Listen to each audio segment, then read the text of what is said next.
This episode sponsored by Lake Monster Details, producing the Don's Light and Magic Legacy line of parts, offering upgrade parts and decals for accuracy, special effects, and lighting. Visit www.lakemonsterdetails.com and make it glow. Also sponsored by GCals, producing aftermarket replacement decals and custom quality graphics for your favorite spaceships. Visit www.gcals.company.site and add some personalization to your sci-fi models today. Also sponsored by Mask Design, boldly going where no masking kit has gone before. Take your model to the next level of detail and accuracy with a masking kit from Mask Design. Visit Mask Design on Facebook or click the ordering link in the notes below the video.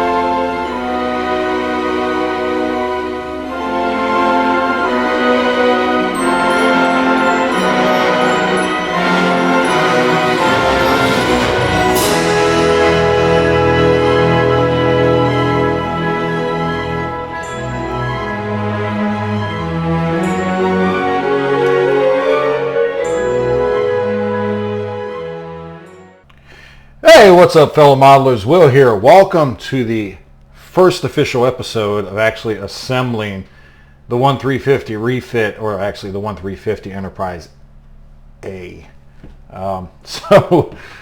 This is I've done two other videos, but they were more like preview videos, and this one is the actual one where we get to start painting and assembly and all that good stuff. So stick with me. It's going to be a long ride on this one. This model is going to take quite a bit. As a matter of fact, I don't know how long this video is running, but we're not going to get very far on this in the amount of time. There's just a lot of stuff to go over and some details to talk about. Plus, I got moved into my build studio. I've still got some work to do. You can see the drywall behind me. It hasn't been finished yet.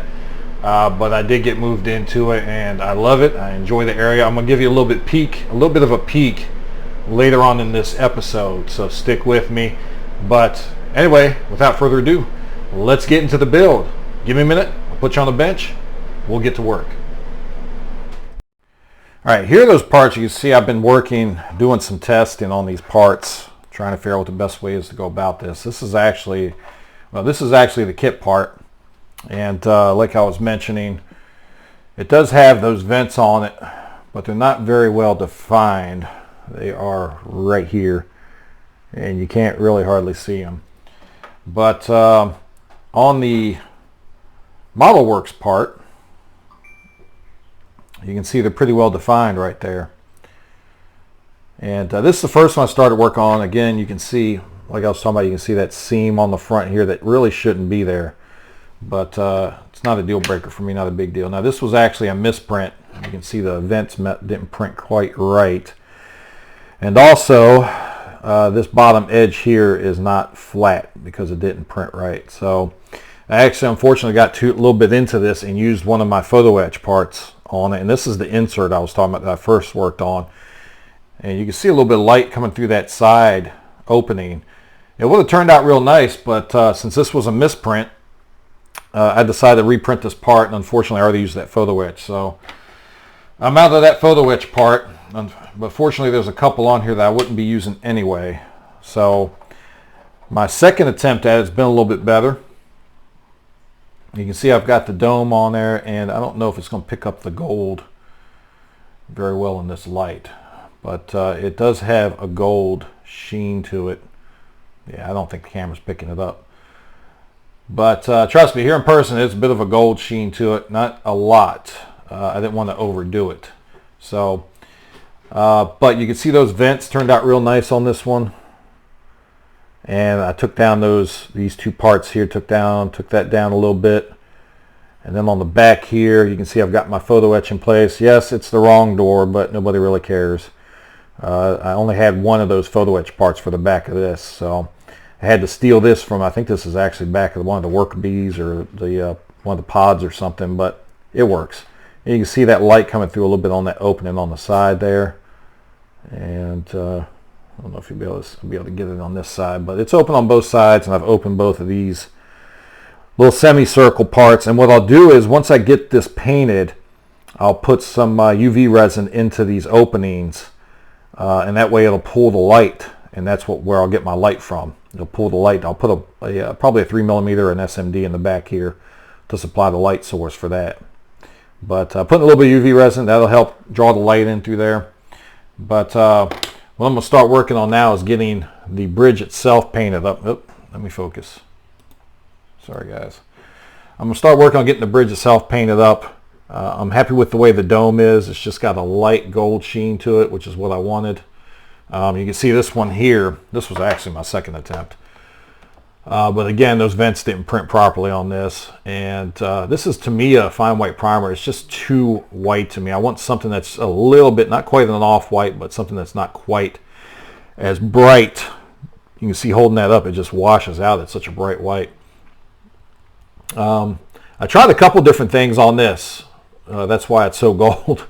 The first thing I did was just put Tamiya fine white primer on this, and then I put the interference gold on this, the shimmering gold over this, and it just wasn't gold enough. It wasn't reflective enough. So I figured I'd try to add just a light dusting of pearl gold and then redoing the interference over it, but you can see it turned out way too gold. And that may have worked if I hadn't gone, maybe if I'd gone a little bit lighter on it, but it's just too gold for me. So that's when I went back, and this one here, what I actually did was the Tamiya fine white primer on, and I wish I could get that gold to show up on camera because it does look really good in person. But what I did with this one was I did the Tamiya fine white primer, and then I did a little bit of white pearlescent paint on it. Just a light coat, excuse me, just a light coat over it. And then I finally came over it with the interference gold colored paint. So it's too bad this camera's not really picking it up, but I'm happy with it. I like the way it turned out. I'll do the front of the bridge the same way. I'll do the Tamiya white. And also want to mention real quick too, if you care, one thing I could point out in those photos I just showed you, this first band around the bottom, let me bring this up a little closer and see if I can focus this in. This first band around here is not pearlescent. So what I did was I masked it off, the whole band all the way around, and then did the pearlescence on the other bands. But this first band here is supposed to just be flat white or plain white. It's not supposed to be pearlescent. You can see that in the studio model photos when you look at it. But so anyway, I masked it off, and that's the steps I took to paint that. So now I'm going to work on getting the rest of the bridge painted up, and once I get that done, we'll come back and take a look. Alright guys, so I've got the bridge all painted up, and I'm ready to start doing lighting on. I did have to fix, there was a little, something got stuck in my paint. That's what that black spot is right there, so I had to pick that out. So I'm going to have to mask this off and repaint this back, but that won't take long. Once I do that, I'm going to come in and I'm going to fill in. I've got those lighted little semicircles on each side of the hatch here.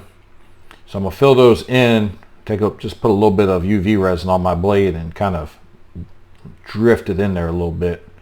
Hopefully capillary will let it roll in there a little bit. And then I'm going to fill in these two semicircle lights on both sides.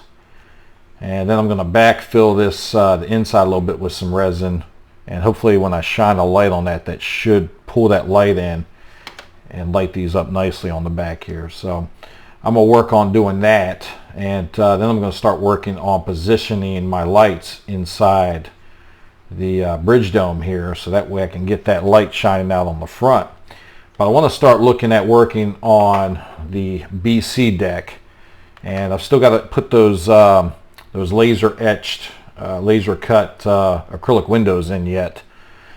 But I want to work on this back officer's lounge. So what I've done here off camera, because it makes way too much noise to do it on camera, is I've taken my my little Dremel here, and I've just got a little drill bit in it. I mean, you can use a, some people use a actual little routing blade or something like that on it, or grinding stone, and they grind it down. But you can use just a little, I like using the little drill bit because it lets me get up in these corners without messing up everything else around it. But what you're going to do is take a little bit of this plastic off. What I did was, well, first of all, what I did was put this window in place. And then I took a pencil and just outlined on both sides where the edges of these need to be. The top and bottom I'm not too worried about because that kind of fits into place. But the sides of it, I marked each side so I knew where I needed to clear out plastic at. And then with that out of the way, I came in with my drill bit and I just took some plastic off of each side. Took a little bit off the top. Now this bottom, the window doesn't quite contact that. It kind of sits right along the flush along the edge already. So I moved some plastic along the top edge here and plastic on each side where I marked it out. And now it's ready to go into place. I pre-bent the window a little bit, the frame here, so that it would just slide into place. And then what I'm going to do is just it'll just glue into place just like that. But what I do recommend though is once you've got that marked out, while you're removing some of this plastic, go ahead and open this opening up a little bit more. That way you don't have this plastic. You're not going to see it when you look through the windows because you remove as much as you can without you don't need any more plastic than what you need to glue this photo etch onto. So you just need a little ledge here. I might actually remove a little bit more off each side. So I think I'm going to do that real quick, and then we'll come back and we'll get this photo etch attached, and then we'll take a look at how it turns out. All right, so I've got that opening open about as far as I can get it without having gaps around the edge of the window here. So what I'm going to do is I'm going to take a little bit of my glue, my CA glue, and I'm just going to put a little bit for now. Just going to put a little bit right on the edge here.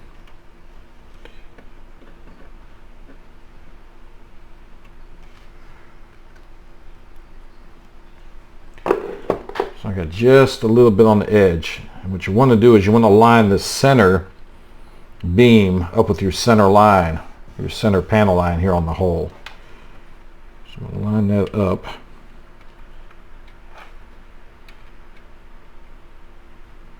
I'll drop it into place just like that. Give that glue a minute to set up.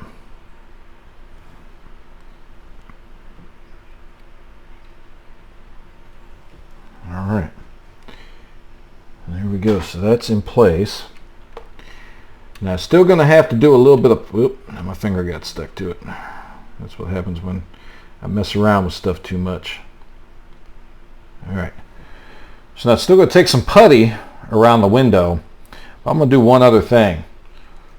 This is something I haven't done in a while, so hopefully I can do this without messing it up. I'm going to take a soldering iron. And I've got this turned up pretty good. Yep, I might want to tighten it up a little bit. It feels like the bit's a little bit loose on it. What I'm going to do is I'm just going to take my soldering iron and apply it. I'm not going to apply any real pressure to this photo etch. I just want to heat it up a little bit.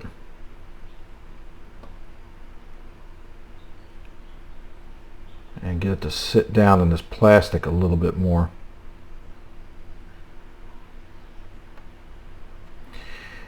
And I haven't done this in a while. I think the last time I did this was, well, probably about a year ago when I did my bird of prey. Some of the photo etch that went onto that 1350 bird of prey. I did this and melted the photo etch into the plastic a little bit so it was recessed. And it just makes it a little bit easier. It's a little less puttying I have to do. And this is just going to take a bit of putty down the bottom because this isn't really touching anything down here. But you don't want to put any real pressure on, maybe just a little bit, but if you put too much on it, you'll start bending the photo etch because this photo etch will soften.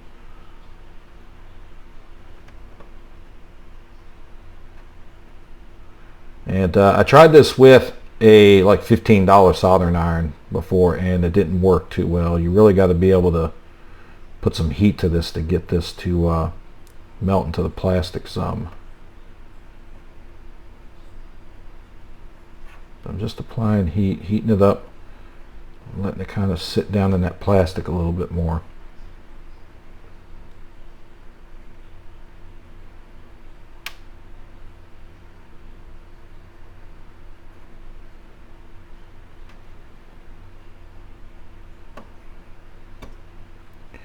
But just do your best not to touch the plastic itself, because you'll burn the plastic if you touch it with the soldering iron. So you got to be really careful to try to keep it from slipping off. Only touch the photo etch.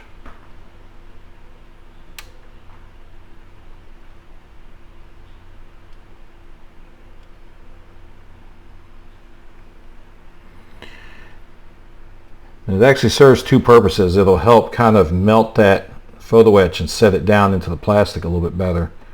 And at the same time, you're also annealing this photo etch so that it takes the springiness out of it. It's less likely to pop back up on you over time.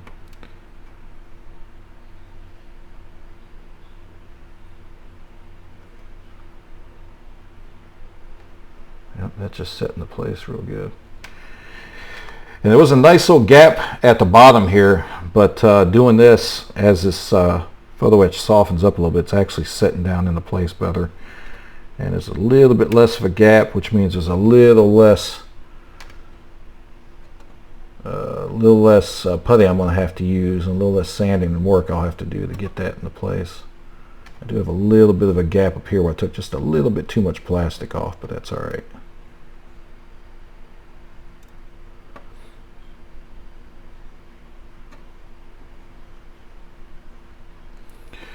All right, I think that'll do it. I'm going to let this cool off a little bit, and I'm going to check it. And before I start puttying and sanding it, we'll come back and take a look at it. All right, guys, so this part is set in there nicely now. And if you can, I don't know if you can see it, but there's actually a reverse edge on this where the plastic sits higher than the frame because I've melted the frame down into the plastic some. So that's going to work out nice. It's going to take a little bit less putty. I did say don't touch the plastic. I got a couple of spots where I did touch the plastic a little bit, so going to take a little bit of sanding to fix that. But what I'm going to do is, because there's a little bit of a gap right here because it took too much plastic, I'm just going to put a little bit of my thin cement CA glue on here, and I'm just going to touch it to the top here and let that kind of run into there. It'll help if I had a sharper blade, but there we go. I'm just going to let that run into there, and that'll set in and fill that gap, that little bit of a gap there. I'm going to do the same thing down the bottom here.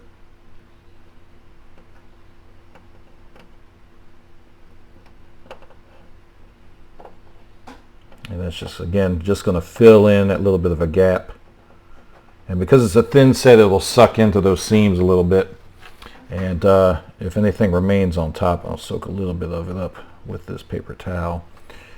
Anything that sits on top will help fill in those little bit of little spots I got when I melted the plastic a little bit right there. So now it's all that's left to do is do a little bit of sanding, probably still a little bit of putty, but not much.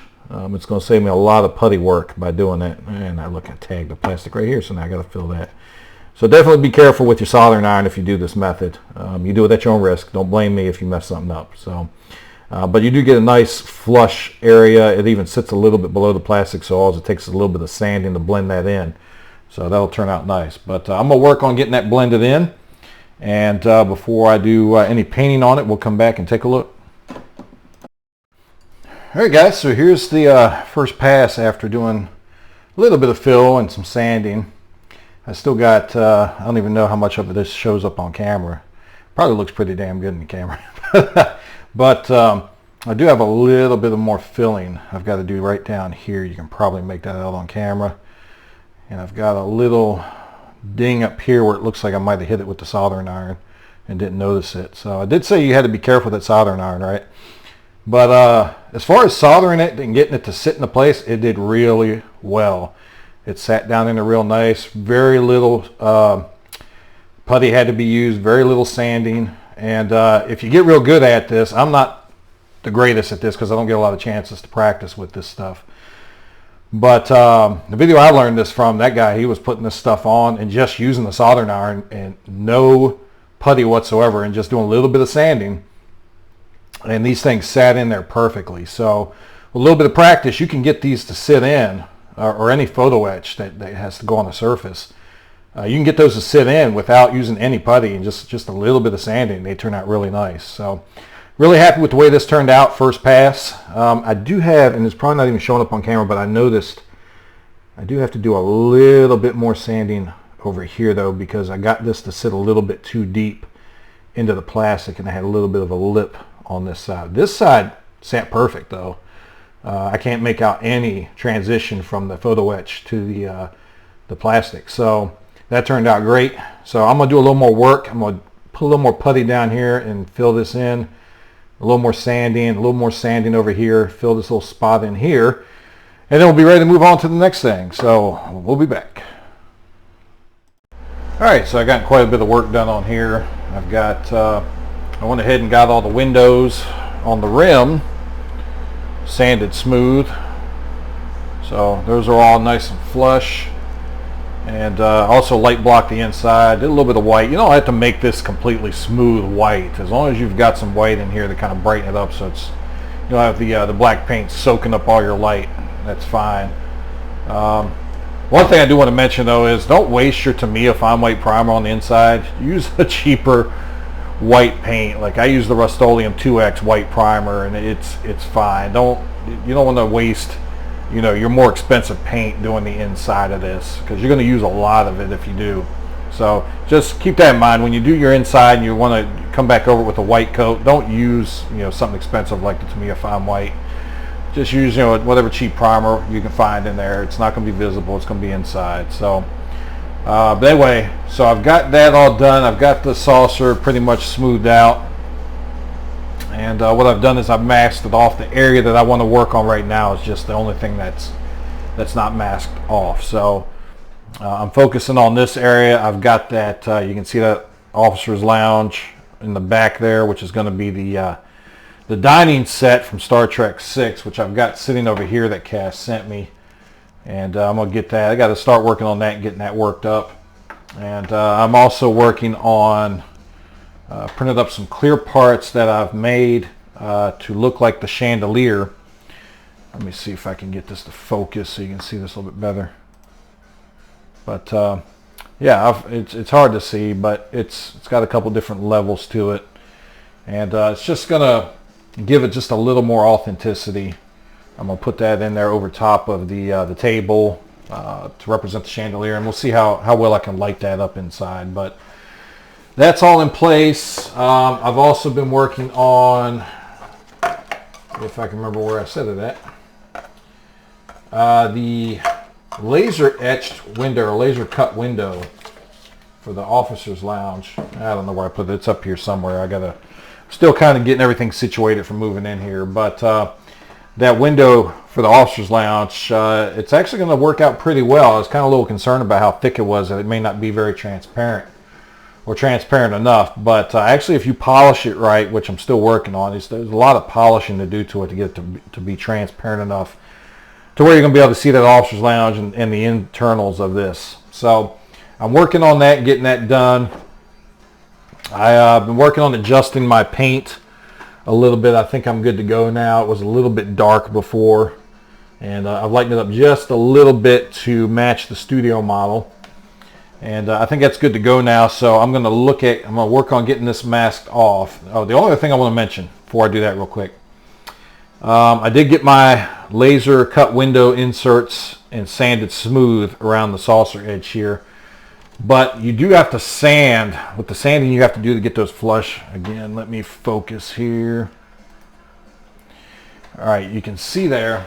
Let me turn my overhead lamp on. I got so used to the bright lights in here that. So you can see there where I've had to sand these windows. I actually ended up sanding off these features here, these 3 blocks. So what I did was I cut some styrene and replaced them. And I kind of like the way that looks better than the molded in part. So I'm a little bit too far along now that I'm going to worry about changing it, but I think in future builds I might just go ahead and sand all this off, all these panels in the front around that edge there, and replace them with sheet styrene, because it just gives you a sharper detail. You can see it on there. It actually casts shadow. I don't know. The molded in details cast a little shadow too, but I just think they're a little bit better to cut that styrene out and replace those parts. So like I said, I'm not going to go back and do it now. I've already got this sanded and primed and ready to go. But other areas of the ship I'm probably going to look at possibly doing the same thing. So anyway, let me work on getting this. I've got to get this masked off, and I'm going to get this painted up, and we will come back and take a look. Alright guys, I know a lot of y'all been wondering what's been taking me so long to get these videos out. Well, I've been working on the build studio, and finally just got moved into it, so let's look. Just give you a quick show around so you can see what I've been working on in here. And yeah, first thing off the bat, you can see my lovely cabinet where all my printers and my painting booth will be at, and I styled it after the food replicators in the original series. Missing a little bit of detail. There's supposed to be some panel down here or something, but I don't know if I'm going to add that or not. But anybody looks at it, you can tell. You know what it is. But just here's a quick look around, and no comments from you professional drywallers. Sorry, I am not a professional drywaller, and I've got some big gaps that I definitely have to work on. So I got to work on that stuff, but I've pretty much moved in. You can see the build bench is in position, and I've got some stuff hung up on the walls. It's going to have to come down as I start doing the mudding and that, but I did want to get my stuff moved in and kind of get an idea of where I want to place everything. This box here I'll talk about. I'm going to do a full walk around on this after I get it completed and talk about a couple things, but you can see the build bench is up. I've got the 1350 here working on it. I'm just looking at some of the photos from the studio model, and I'm doing some paint tests before I start to do my painting of this band around the rim here, and then the painting around the officer's lounge here. So that's where I'm at, but just to give you an idea of what's been taking up a lot of my time, this is it. I've been doing a lot of work on getting this build out the way I want it. Got a TV in here, got a little music going. So this will be my respite, my place to come and get all my building done. With that being said, let's get back to the build. All right, so here it is. I've got that gray and that dark kind of gray blue or navy blue, whatever color they call that. Oh, was it blue gray? Dark blue gray, that's what it is. So I've got those colors painted in, and it turned out pretty well. Now I will say that the first time I tried to paint this, I tried to mask off the white part and then paint the gray in, and it's just because of the angles and the way this shelf comes around the bottom here, it just it didn't turn out well. It was really uneven, so I found it easier to just paint the gray shade first and then mask off where I wanted the gray to stay, and then paint the rest of this back white. And I did tone this white down just a little bit. I had a little bit of gray to this because I didn't like how bright it was. It's still kind of bright to me, but it's a little bit better with a little bit of gray, toning it down some. But so it's turned out really well. I'm happy with how it's turned out. I do wish that I had re-drilled the windows though, because even with these smaller masks pushed all the way up to the top of the windows, they still sit right down near the bottom here, near the bottom edge. So if I didn't have these smaller masks, they'd be the windows actually touch this ledge down here. So they sit a bit low, but I'm not going to go and I've already got the acrylic windows in. I don't want to drill them out now and have to replace them and end up running short on acrylic windows and have to order some more just to finish this out. But yeah, I'm happy with the way it turned out. I would like those windows to be a little bit higher, but other than that, it's turned out really nice. I do have, this is still not glued in place. I've got to, the next thing I need to do is get my LEDs out and figure out where I need to place this bridge at to try to get as much light on this front as possible, because I'm not doing, even though I'm doing a tribute build for Ian, I'm not doing a flat out dedicated Ratheon lighting on this. I do have a couple ideas that I might try out. I'm still debating whether or not I can get up the courage to even try it. But one thought I had was, and I know people are going to hate this because they're like, it's not Canon. I'm not really worried about Canon. I do want to try to keep this as close to the way it's supposed to look as possible, but I'm not necessarily worried about Canon. But I was thinking of drilling a hole, thinking about how to light this registry back here under the officer's lounge window. I was thinking about drilling a hole right up under this overhang and maybe running a piece of fiber optic, and if I can get the angle right on that, shining that down, having that illuminate that registry. So I don't know, we'll see. Still trying to work up the nerve to drill that hole, because if I drill that hole and don't like it, then I've got to fill it in. I've got to repaint this whole, well, I don't know, maybe not the whole section, but I got to do some repainting and sanding and all that. But so anyway, that's what I got to work on next, is doing the lighting, starting to get some of this lighting in order up here so I can get this bridge glued in place. But one other thing I want to show you, I'll take this bridge off because I don't want it falling out, is I've got, you can see this, let me get a little bit closer and focus in for you. So the Laser Fire Creations acrylic window for the officer's lounge. Now, it took a bit of work to get this to be as transparent as I finally got it. I was sanding it. I did start out with like a 400 grit sandpaper and worked on it, and then I did like 1,000 and 2,000, and I just wasn't getting it where I wanted. So finally I realized I've got this Dremel with this polishing attachment on it, and I used that, and it polished up real nice and clear. And let me see if I can get a little more light on this. Grab my flashlight. From certain angles, you can't even tell that this glass is in here, but you can see that's going to light up real nice once I get a light in there. You can see I've got that officer's lounge, or the officer's dining piece in place in there. And yeah, from certain angles, you can't even tell that that glass is in there. That piece of acrylic is in there. It's so clear now. But I think that's going to work out nice. It fit perfectly into, I'll flip this over so you can see what I got here. I've just got this taped in place right now, but I got to work on this and get this all lit up and painted. But you can see that window fit perfectly in that notch there behind the photo etch. So I've just got pieces of tape holding it in place right now because I want to test it out and make sure I liked it before I commit to gluing it in. So yeah, so that acrylic window is going to work perfect in there. It polished up nice and clear.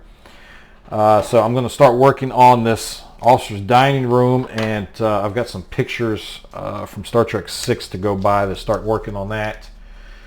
And I need to do some research because what I've noticed is that with the masking kit, as nice of a masking kit as Gary's put together, I've noticed that, unless I'm overlooking it, and I've messaged Gary, I haven't heard back from him yet, but I just messaged him a couple minutes ago. But I messaged Gary to see if I'm overlooking something. I don't think I am, but there's some pearlescent blocks or squares on the BC deck itself. So now the Trek Modeler paint guide shows a couple of blocks on the top. But when you look at, let me pull up a photo real quick. All right, so when you look at these photos I've got here, let's pull this one up. And you can see that there's pearlescent around this bottom edge of the BC deck. That is not, I don't see that being indicated on the Trek Modeler guide. And there's no paint masks for it, but it looks like it'd be something easy to do. They're just blocks. So I've been trying to look and figure out where these blocks are, what color they are. This one looks like it's either gold or red, but you definitely got some blue over here towards the front as well. Let's pull up a different angle on that. But yeah, this is definitely blue, and then I can't tell, this is probably gold on either side of that. So there's definitely some pearlescence that needs to be done down here, and I'm going to have to do some research on it. I'm not worried about it being perfect or exact, but I do want to try to mimic the studio model as much as possible.